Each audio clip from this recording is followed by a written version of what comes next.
misericordioso. Louvado seja Deus, o Senhor do Universo, que a paz e as bênçãos de Deus estejam com o profeta Muhammad, sua purificada linhagem, sobre todos os profetas e mensageiros de Deus. Uma boa noite a todos. Muito obrigado pela presença. Hoje, no 30º Encontro Interreligioso de Diálogo entre Islamismo e Cristianismo, que abordará um assunto muito importante e que falta bastante na nossa vida, que é a espiritualidade e o papel das lideranças religiosas na promoção da fé e da espiritualidade. Este mundo que a cada dia está sendo mais materialista, as pessoas apegadas à matéria, as pessoas abandonando a espiritualidade, deixando para trás suas obrigações, seus deveres sociais, enfim, familiares, esquecendo o próximo. Tudo isso, a causa é praticamente a falta de espiritualidade e fé que conecta o ser humano, a alma do ser humano, o espírito do ser humano com a vida do além. E hoje vamos receber nosso querido convidado, o Padre Antônio de Lisboa Lustosa Lopes. Ele é mestre em Teologia Católica da Paróquia São João Climaco, e o Sheikh Mahdi Elahi, mestre em Teologia Islâmica e diretor do Centro Islâmico Imam Mahdi de Diálogo no Brasil. Ambos abordarão esta pauta neste encontro e convidaremos os dois para ocuparem aqui o espaço e começarem o debate. Muito obrigado.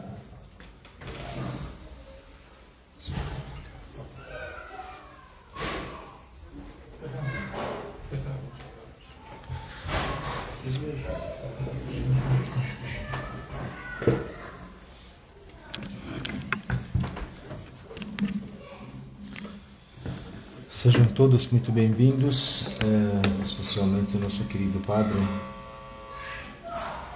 Que Deus abençoe todos nós nessa noite tão abençoada, né?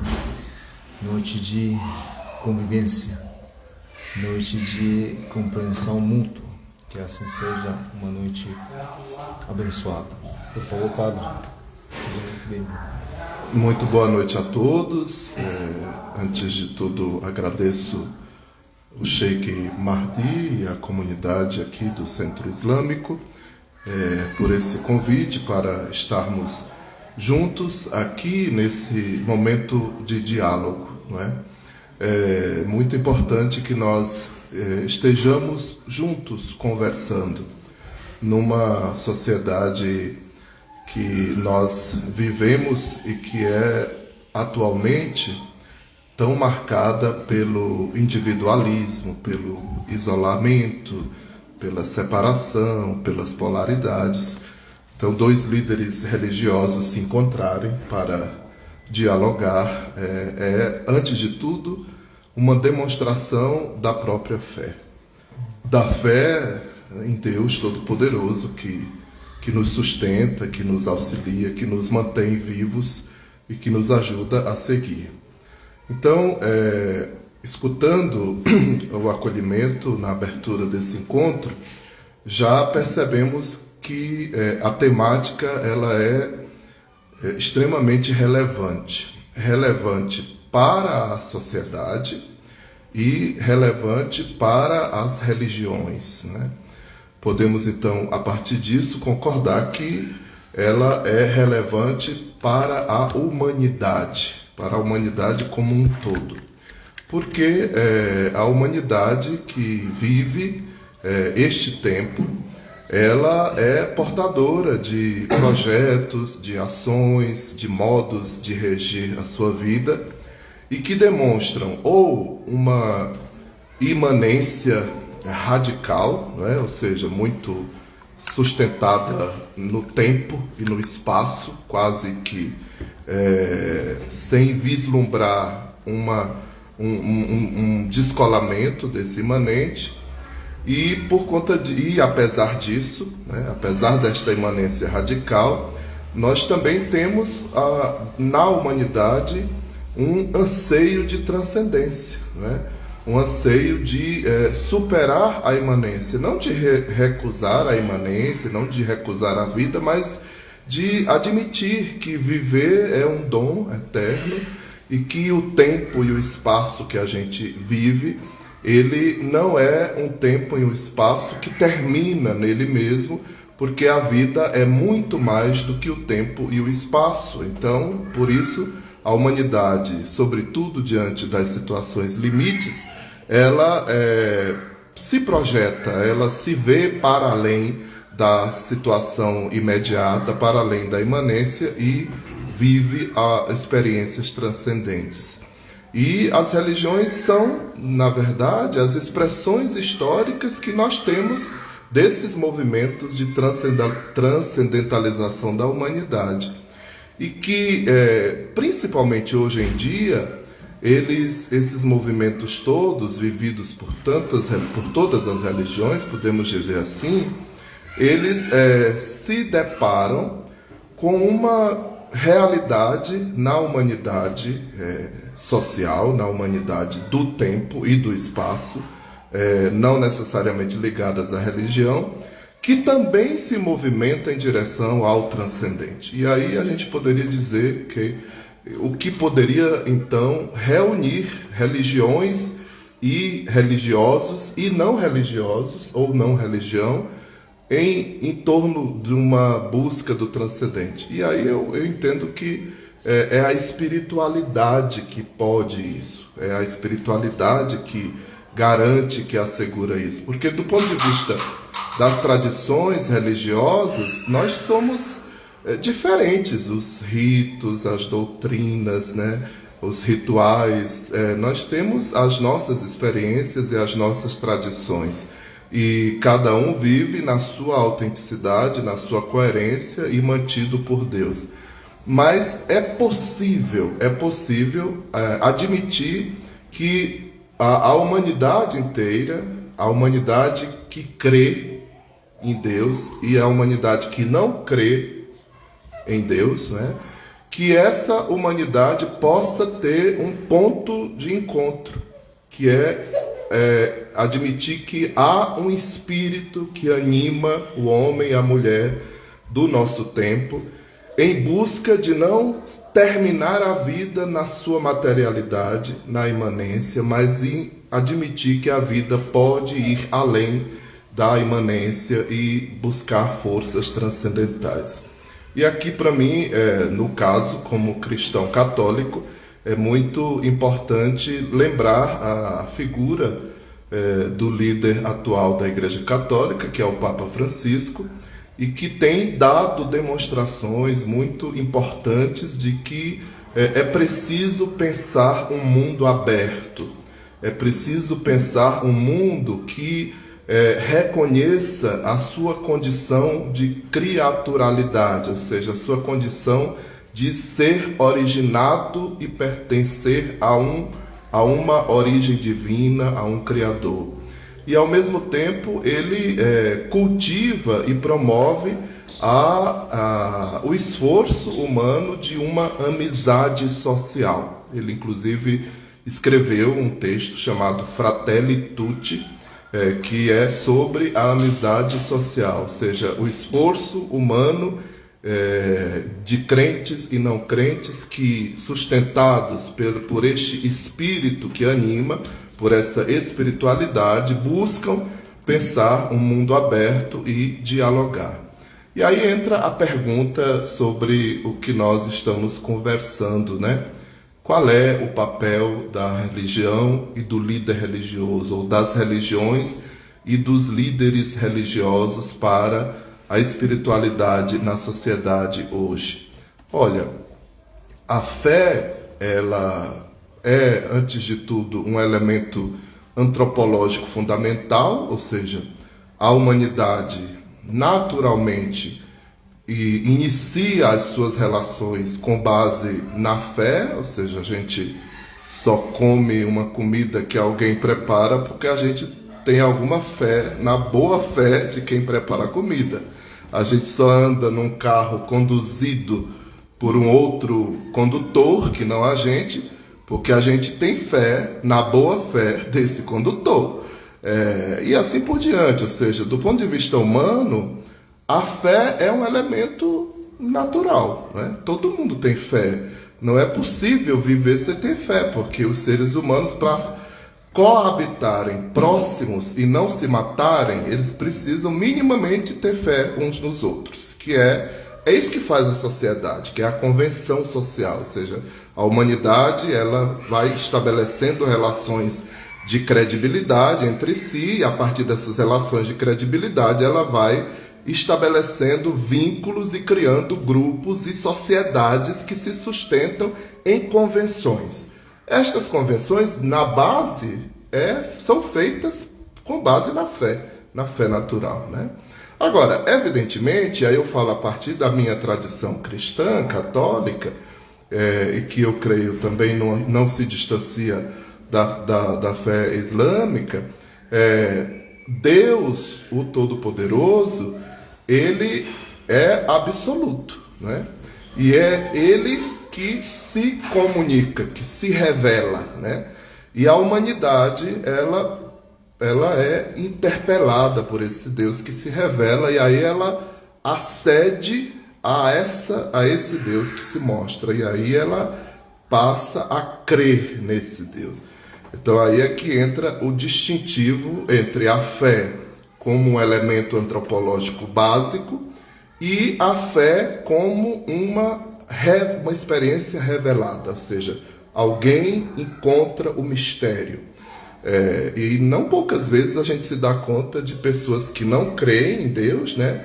E que dizem pra gente que crê, eu gostaria de crer, mas eu não consigo crer, né?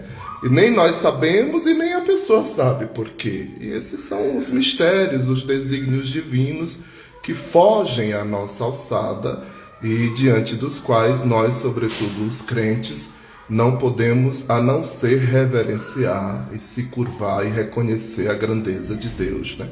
Então, assim, a fé religiosa, ela é um elemento precioso para a sociedade, porque ela tem como um pressuposto algo que toda a sociedade tem, que é a relação natural de crer, a relação de fé que todas as pessoas têm para se relacionar.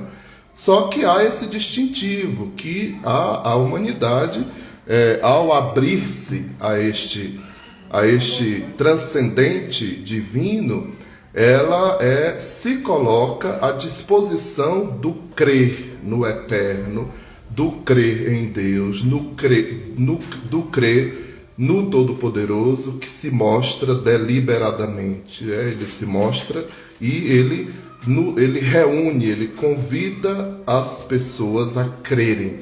Na verdade, Deus está sempre falando e interpelando, e a humanidade sente a fala de Deus, sente a interpelação divina, a revelação, responde ou não responde. É possível isso acontecer, né?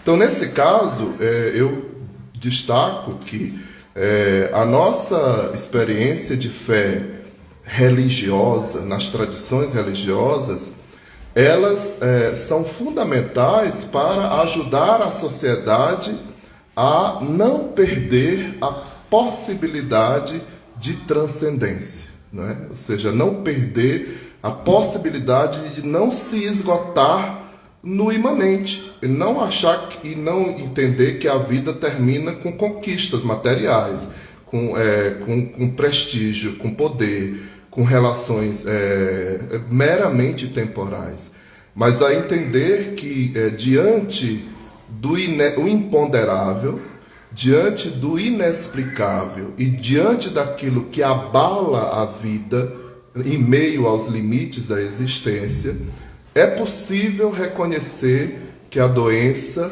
as doenças, a morte, o sofrimento, as dificuldades não têm a última palavra sobre a vida.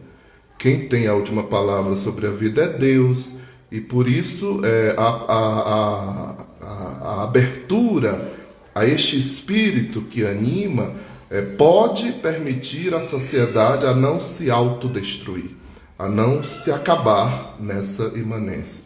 Então eu diria, inclusive já finalizando a minha proposição, que líderes religiosos e religiões, primeiro que na raiz histórica da humanidade estavam as religiões e os líderes religiosos, ou seja, não dá para pensar a humanidade absolutamente desenraizada de religiões e de líderes religiosos.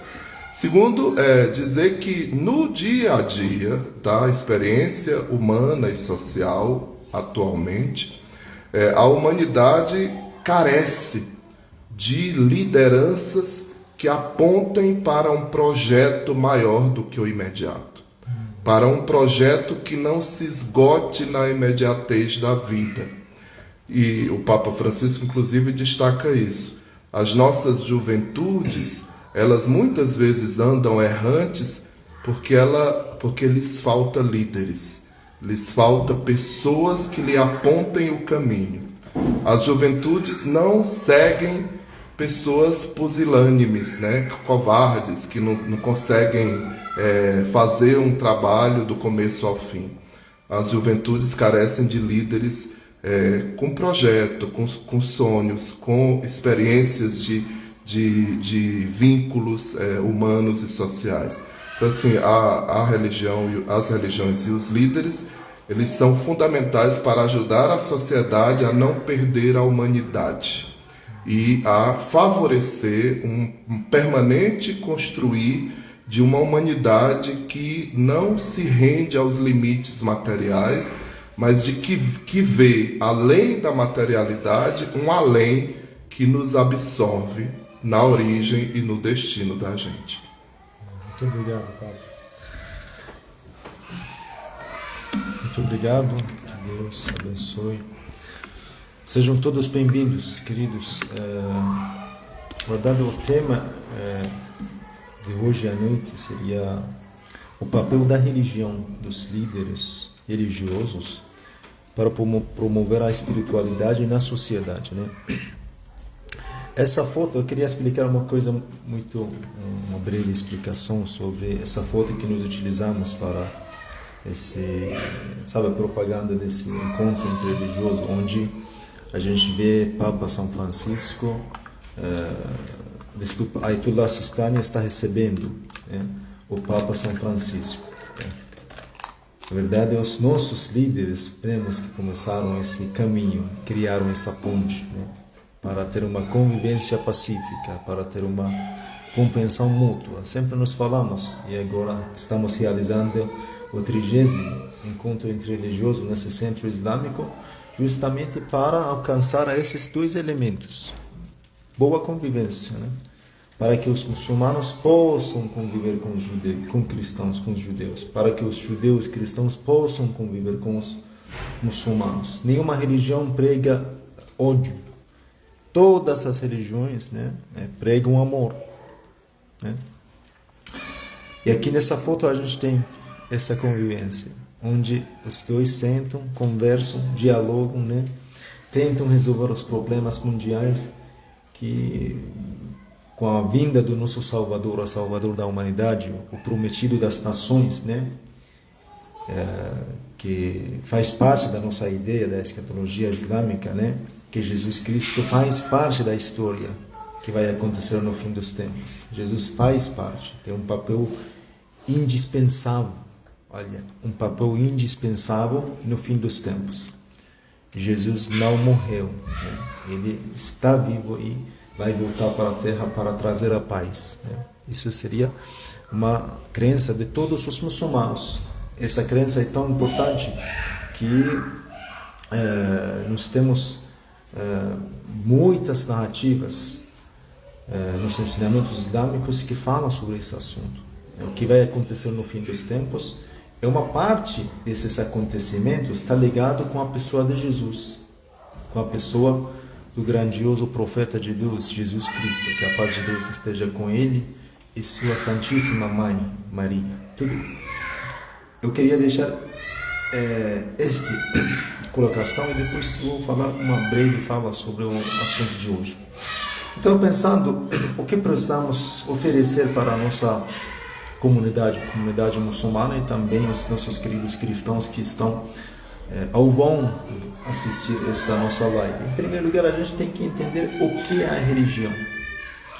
Estamos falando sobre o papel da religião para promover a espiritualidade na sociedade. O que é a religião?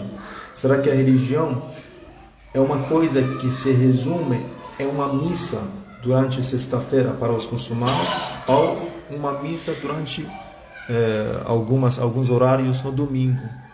Será que a religião é isso só? Não tem outra função? Para muitas pessoas, a religião é só isso.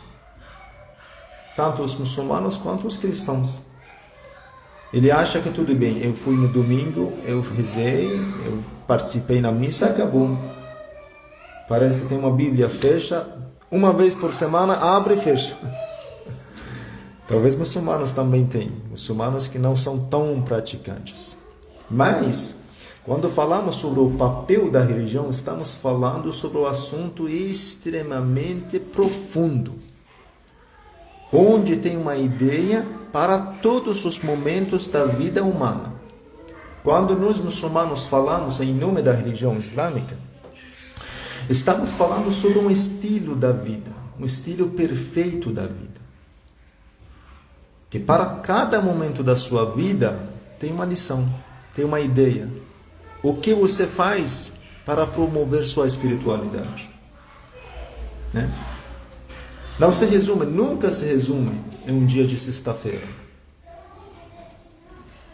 É um assunto que abrange, tem tudo em si mesmo, né?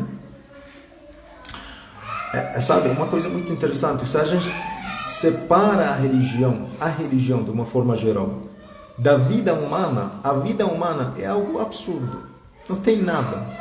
Várias vezes eu falei, a vida sem espiritualidade, que depois eu vou falar, a espiritualidade também não tem significado fora da religião. Para nós muçulmanos, a espiritualidade sempre está ligada com a religião. A espiritualidade que se sente fora da religião é uma falsa espiritualidade. Essas aulas de meditação, isso não te leva para nada, simplesmente nada. Você medita, fica parado em silêncio, tem música muito baixinho, não te leva para nada, não. A espiritualidade que a religião te ensina é uma espiritualidade ativa. Não fique parado. Importa com o problema do outro. Você pode meditar, mas ao passar a um mendigo, um pobre, uma pessoa que está passando necessidade, você pode passar tranquilo. Olha, meu coração está tranquilo. Que tranquilidade é esta? Você tem que importar, você tem que sentir a dor dos outros, mesmo que por dentro não esteja sentindo nada. Felizmente, hoje em dia, tem muitas escolas, muitas ideias, muitas ideologias. Como o padre falou, eu estava escutando e algumas coisas estava focando na minha apresentação. Desculpa, padre. Eu estava escutando essa parte. Parece que as pessoas estão somente procurando uma espiritualidade imediata. Agora eu quero. Não. A religião não pensa isso. Os líderes, os verdadeiros líderes religiosos não pensam nisso. Às vezes te levam para o caminho doloroso. Faz isso. Né? Por exemplo, temos algumas coisas nos ensinamentos islâmicos que falam: para purificar teu coração, tenha coragem de tirar um dinheiro da sua bolsa, ajudar o próximo, o seu vizinho. Dói? Sim, dói muito. Eu trabalhei, eu gastei minha juventude, eu gastei meu tempo, tem que dar para outro. Sim. Mas a espiritualidade, a falsa espiritualidade fala o quê? Não liga para ninguém, é você mesmo. Na verdade, essa falsa espiritualidade não tem nada além do humanismo que hoje em dia se encontra no mundo ocidental. Você é eixo de tudo, você é centro de tudo. Ó humano, você é centro de tudo. Essa forma de espiritualidade que hoje em dia, infelizmente, nós encontramos em muitas escolas, muitas religiões. Felizmente, a religião mesma também foi materializada. Parece Deus, temos fábrica de Deus, fábrica de livros religiosos, fábrica de espiritualidade, né? Não traz nada, simplesmente não traz nada. Quando falamos sobre a religião, o papel dele, a espiritualidade que vem, sempre está vinculado com a religião, estamos falando sobre uma vida religiosa. Uma vida, ou seja, seguindo um estilo de vida. Umas certas condições que Deus deixou para você para promover sua espiritualidade. Como eu falei, essa falsa espiritualidade sempre leva a pessoa a ser mais egoísta, a ter mais apego ao material da vida terrena, ao materialismo. A espiritualidade que a religião te oferece te afasta disso. Te mostra uma vida na abstinência. O que seria abstinência? Não significa você não ganhar a riqueza, você não ter dinheiro, você não poder fazer dinheiro. Não, nunca. Trabalha. Acorda bem cedo, 5 horas, 4 horas. Trabalha bem, trabalha duro. Mas tenha coragem de se afastar desses valores insignificantes, desses material da vida, né?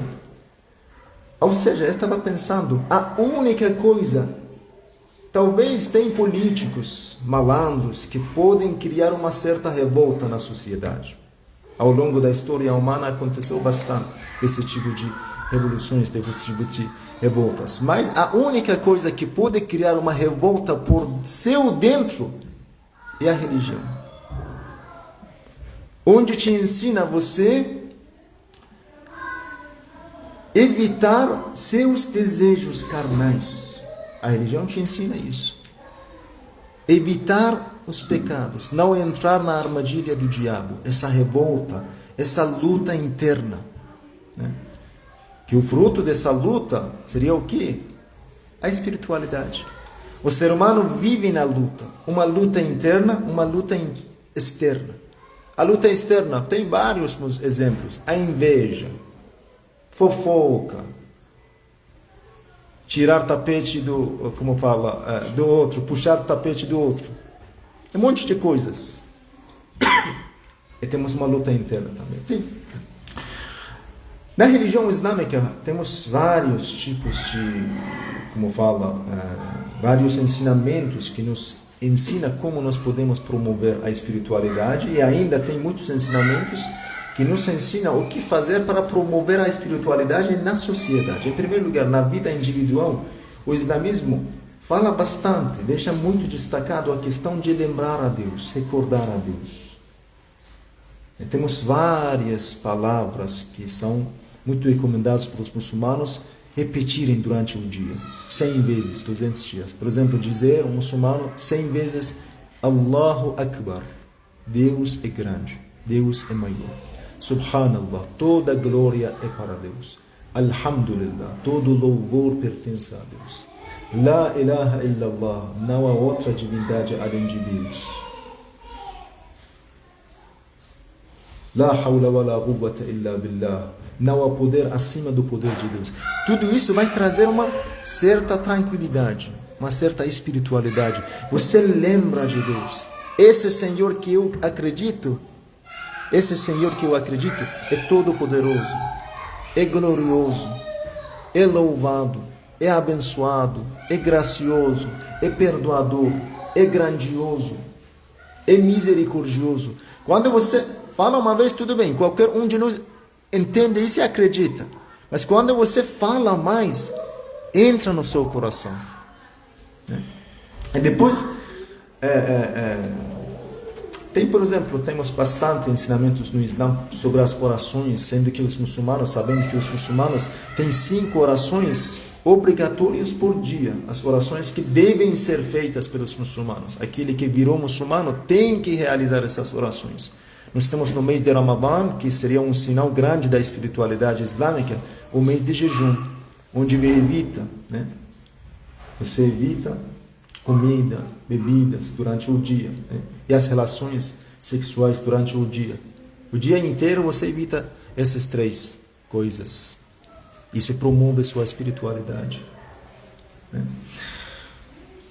Temos bastante coisa para promover a espiritualidade individual, leitura do alcool sagrado, da palavra de Deus, você ler o que Deus revelou, né? Na vida familiar, Deus fala sobre o respeito, sobre amor, sobre educação, sobre consideração, sobre disciplina, comprometimento, fidelidade, né? Segurar essas coisas também traz uma certa espiritualidade para a vida familiar. E depois, sobre a questão da vida social, o islamismo ensina boa vizinhança. Temos algumas palavras do profeta que fala, segundo algumas palavras, se você está em viagem com alguém que nem acredita em Deus, tenha uma boa companhia com ele, boa convivência com ele, mesmo que ele fosse não muçulmano, mesmo que ele não fosse um ateu, mesmo que ele fosse um seu irmão cristão, mesmo que ele fosse um seu irmão judeu, né? O islamismo fala sobre a convivência pacífica, sobre a caridade. Uma coisa muito interessante sobre a vida social, ou seja, a espiritualidade na vida social. No Islã nós temos umas certas adorações que são feitas coletivamente, a oração coletiva. Você se une com os muçulmanos na oração.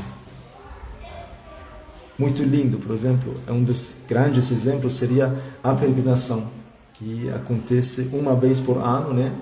Qualquer um dos muçulmanos tem que realizar pelo menos uma vez durante a sua vida, onde 3, 4 bilhões dos muçulmanos se reúnem na cidade sagrada de Meca para realizar essa peregrinação, né? É uma espiritualidade social, né?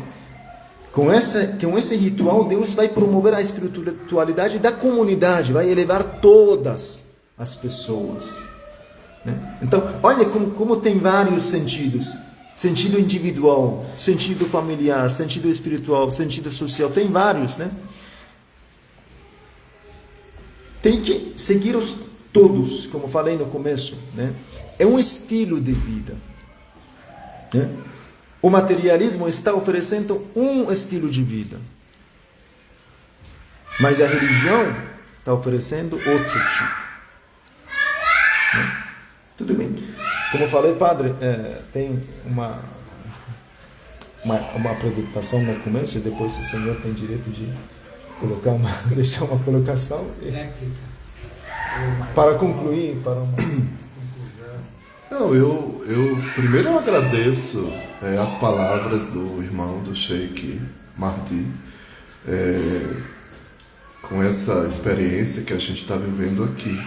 Enquanto o senhor falava desses recursos de oração que cada muçulmano tem, que pode repetir diariamente, né, e demonstrar a proximidade de Deus, são todas expressões também usadas pelos cristãos católicos, né, que a gente chama de louvores e adoração, né? Então, reconhecer só Deus é grande. Então, aqui no Brasil, por exemplo, teve um líder messiânico de um movimento messiânico na Bahia, acho que na Bahia, chamado Antônio Conselheiro.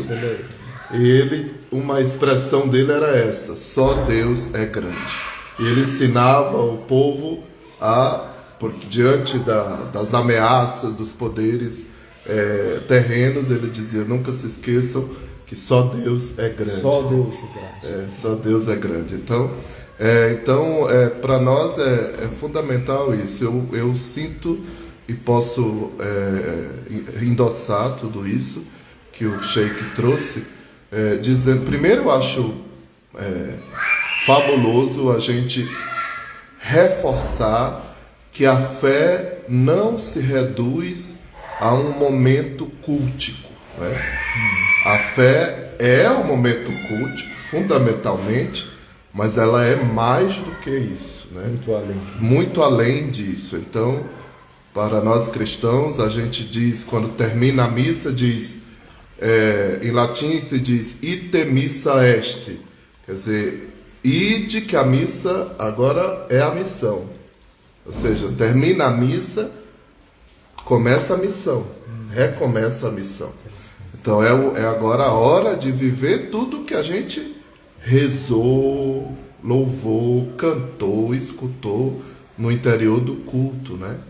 E o cultivo da espiritualidade, ele passa fundamentalmente por esse exercício de recitação, tanto que para nós católicos se chama reza, né? Rezar. Rezar é recitar, é repetir várias vezes algo, né? Uma frase, uma máxima, né? Um provérbio, ou uma prece mesmo, um louvor, né? E isso, de fato, não é mecânico, porque é espiritual. Então, como a repetição acontecendo, de tanto se repetir, isso entra no coração e vai virando vida, né? Vai virando, se tornando existência, né? Aí chega um momento que parece que nem é mais a gente que está falando, mas há um movimento místico que faz aquela oração se repetir, que para nós é a força, né, de Deus ajudando a gente, né? Então eu sinto que é uma grande responsabilidade das religiões e dos líderes religiosos ajudar a sociedade a não perder essa possibilidade ímpar de superação, de transcendência, que é a espiritualidade que dá. E a espiritualidade, sobretudo através das religiões, nos permitem não perder as grandes narrativas, né, que a gente tem, as metas narrativas, e ao mesmo tempo nos engajar sempre num projeto para além do material, para além da imanência, que é a transcendência, que para nós vai se revelando sempre como Deus. Sim, muito obrigado. Para minha colocação final, eu vou falar um pouquinho sobre o que seria a espiritualidade segundo o Alcorão Sagrado. Em árabe a gente fala ma'nawiya, né? Para responder essa pergunta, né, tem bastante coisas para explicar, né? Mas o que é mais importante, vou repetir, temos que focar na ligação que existe entre a religião e a espiritualidade e ser ativo na caridade. A caridade no seu significado geral, no seu significado abrangente. Não somente pegar uma esmola, dar um pouco. Não. Você considera o outro. Você olha para o seu próximo, né? Ou seja, a caridade seria o fruto de uma espiritualidade ativa. Essa frase é mais correta. A caridade é o fruto de uma certa espiritualidade. O caridoso é um verdadeiro homem espiritual. Isso que a religião islâmica ensina. O Islã, ser humano, é o assunto, é o tema desse universo. Temos no Alcorão Sagrado, Deus fala para o profeta: ó Muhammad, recorda-te de quando teu Senhor disse aos anjos: vou instituir um legatário, olha, Deus se refere ao ser humano, o legatário dele, na terra. Vou instituir um legatário na terra. Perguntaram-lhe, os anjos perguntaram a Deus: estabelecerás nela, na terra, quem ali fará corrupção, derramando sangue, enquanto nós celebramos teus louvores, glorificando-te? Disse o Senhor: eu sei o que vós ignorais. Então, o ser humano, com essa capacidade de discernir entre o bem e o mal, é o centro de tudo. A gente tem uma aula de teologia, falei, quando Deus criou o universo, quando Deus criou a terra, o céu, tudo, não falou nada, simplesmente passou. Criamos. Mas quando começou a criar o ser humano, no Alcorão Sagrado fala: depois de finalizar a criação, depois da criação do ser humano, temos um versículo no Alcorão Sagrado que Deus disse para si mesmo: depois de concluir a criação do ser humano, Deus falou para si mesmo: "Fatabarakallah ahsanul khaliqin." Bendito seja Deus, o Criador por excelência. Quer dizer isso, agora que eu sou Criador por excelência, depois de concluir a criação do ser humano. Então, o centro, eu deixando essa introdução para explicar, não pode fugir da nossa cabeça. Estou explicando o que é a espiritualidade. O ser humano é o centro do universo. Vou repetir, vou trazer mais um versículo no Alcorão. Tinha muitos, né, mas eu não queria prolongar. Deus fala no Alcorão Sagrado. O primeiro versículo que já recitei para vocês está no versículo 30 do capítulo Baqarah, segundo capítulo do Alcorão. Esse versículo está no versículo 70 no capítulo Al-Isra. Deus fala: enobrecemos os filhos de Adão, o ser humano, e os conduzimos pela terra e pelo mar. Agraciamo-los com todo o bem e preferimos enormemente sobre a maior parte de tudo quanto criamos. Está falando sobre o quê? O ser humano. No versículo passado, Deus chamou o ser humano como seu legatário, como seu representante mais acessível de entender. Representante na terra. Quem fala em nome de Deus é o ser humano. Quem recebe a revelação de Deus é o ser humano. Quem consegue entender o que é bom, o que é mal, é o ser humano, pela sua capacidade, né, de raciocínio. Né?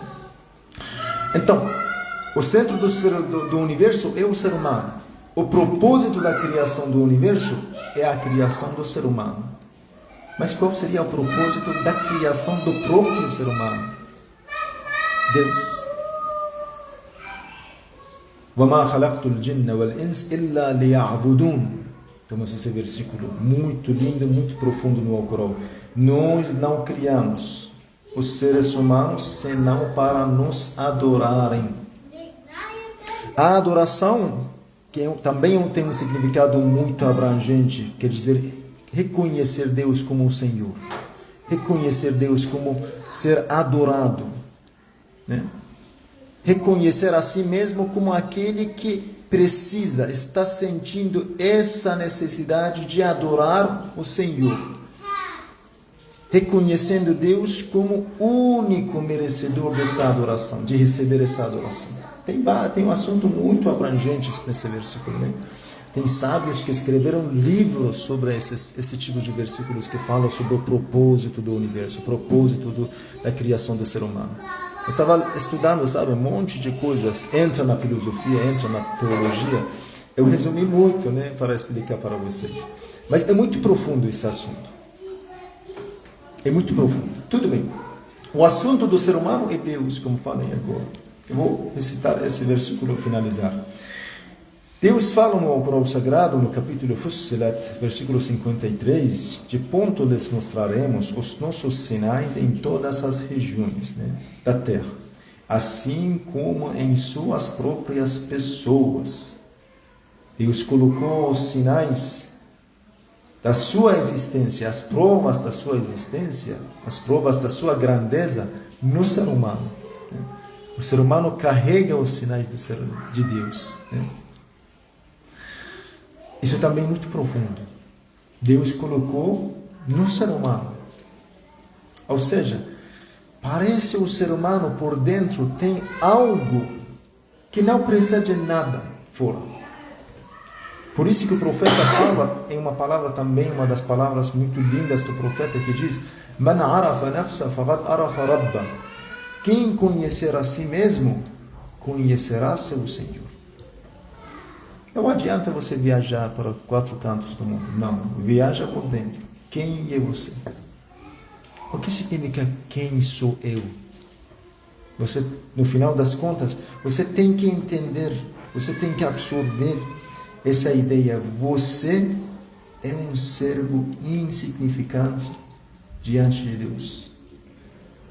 Você não vai alcançar para nada sem Deus.